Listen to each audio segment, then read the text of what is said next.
So, episode 6, Coaching Curiosity. I'm joined with Mabel Hawkins today. Say hello, Mabel. Hello. Very good. She's going to be talking a little bit about coaching and how it might even benefit amazing young women.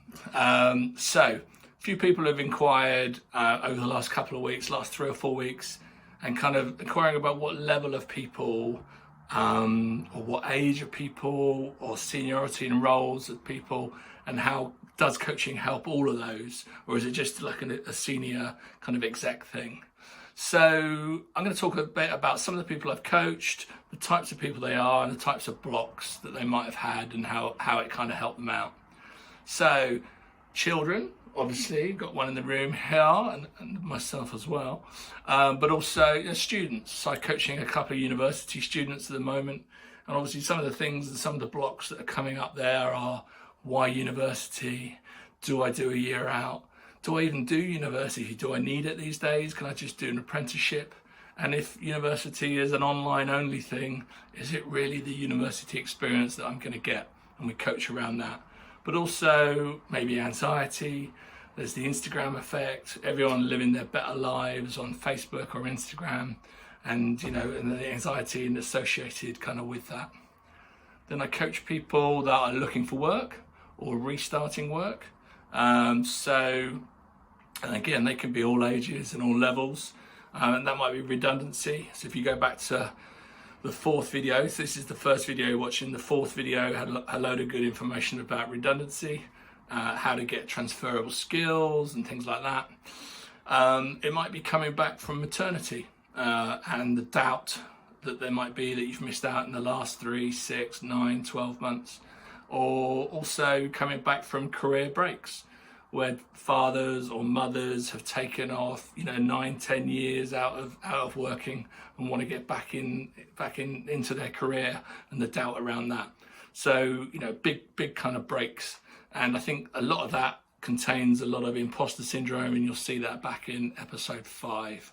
And just really getting people more confident about the fact that when they were working 10 years ago, they were great at collaborating, they were really good with clients, all of those type things. They're still the same now, whether it's now AI or apps or whatever it might be. It might have been print back then. So they still installing that confidence in people. And then there's kind of people trying to get momentum for kind of businesses. So when that's sponsored by bosses or companies, they want people to hit their KPIs. They want to increase sales. They want to get them more confidence in presenting or working with clients. Everything you'd see in an appraisal, and often we'll sit down with the appraisal with the coach, even though it's a confidential kind of space, and we'll go through all of that information together. And the bosses can't ask about that, but they discuss it with the candidate once they've been coached for a few sessions. Or if they're coming to me direct, from a career, it's kind of they're looking for promotion. They're looking, how can I enhance my personal brand? How can I unblock challenges, zig and zag? Or they might just have really awful bosses. I think we've had some of those in the past, but we won't talk about those. So, and then all might be balance or personal reasons. Balance, money, stopping smoking, stress, all of those kind of things. So we're just going to spend a little bit of time, how Mabel and I did a little bit of coaching together, kind of 1 to 2 years ago now. What was the kind of block or the challenge that you had at the time? I had no motivation for doing spellings and homework. I just found it boring, and I thought it wasn't really worth it. Yeah, so we were kind of working on kind of coaching around spellings and things like that, and I used perspectives and different perspectives with Mabel, and we in the chat that we had about how that might kind of shed some light on a bit of forward momentum, really. So I asked Mabel who her favourite kind of film star or kind of person was at that time, and who was that? And at the time it was Emma Watson. Emma Watson, absolutely. And what were some of the interesting or good things about Emma Watson? She took on so many roles, but was so good at them and never forgot anything. That's it. So she was always kind of great in the roles that she did. When you saw her talking behind the scenes, it was preparation, wasn't it, and practicing, and she even had a bit of imposter syndrome herself, but she said she always kind of prepared. So we looked at those kind of perspectives, and then we looked at something strange about your favourite food, didn't we? Yeah. And what was your favourite food then? It was spaghetti. And what did you like about spaghetti? It was easy to make, and it was like simple, and it was really good to eat. And you can have loads of different toppings. That's it.